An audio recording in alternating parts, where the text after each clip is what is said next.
એનો સેવડો બનાવવા 2 મકાઈના દાણા કાઢીને રેડી કરી નાખ્યા છે. 5 મરચાં લીધા છે,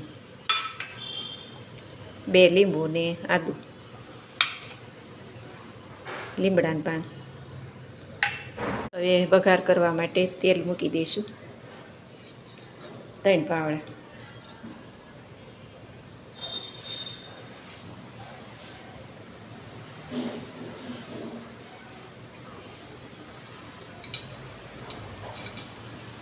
આદુ આ રીતે ખમણી નાખ્યું છે. મરચાં આ રીતે કટિંગ કરી નાખ્યું છે. લીંબુ આ રીતે કટિંગ કરી પછી રસ કાઢશું. 1 ચમચી મીઠું નાખશું મકાઈમાં,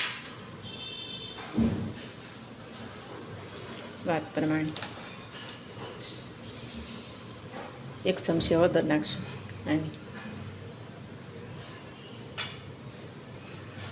પછી વઘાર કરવાનું. ગરમ થઈ ગયું છે, આપણે રાઈ નાખશું. રાઈ કકડે પછી જીરું નાખવાનું.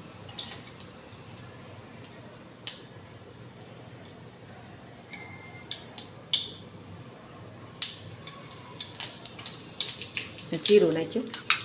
મકાઈ આપણે એડ કરી દીધી છે. મિક્સ કરીશું. 1 ચમચી ખાંડ નાખશું.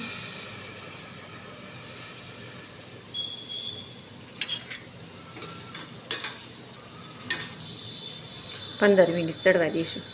એકવાર આપણે હલાવવાનું, મસાલો મિક્સ થઈ જાય બધો.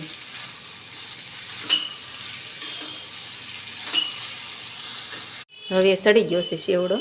ધીમે ગેસે છે ત્યાં આપણે લીંબુ નીસવી દઈશું માલપા.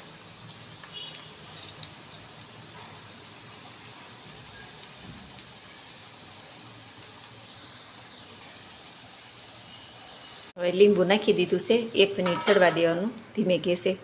15 મિનિટ થાય છે ચડતા. હવે આપણો સેવડો બનીને રેડી થઈ ગયો છે.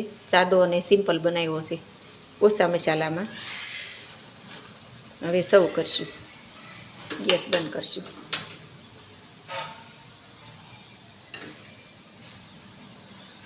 હવે સેવડો બનીને રેડી થઈ ગયો છે. સર્વ કરશું ગેસ બંધ કરી. આ રીતે આખા દાણા રાખવાના, સરસ ટેસ્ટ આવે છે. વાળો છે સેવડો, તો આપણે ઉપરથી આ ચીઝ નાખશું ખમણી, નાની ખમણીથી.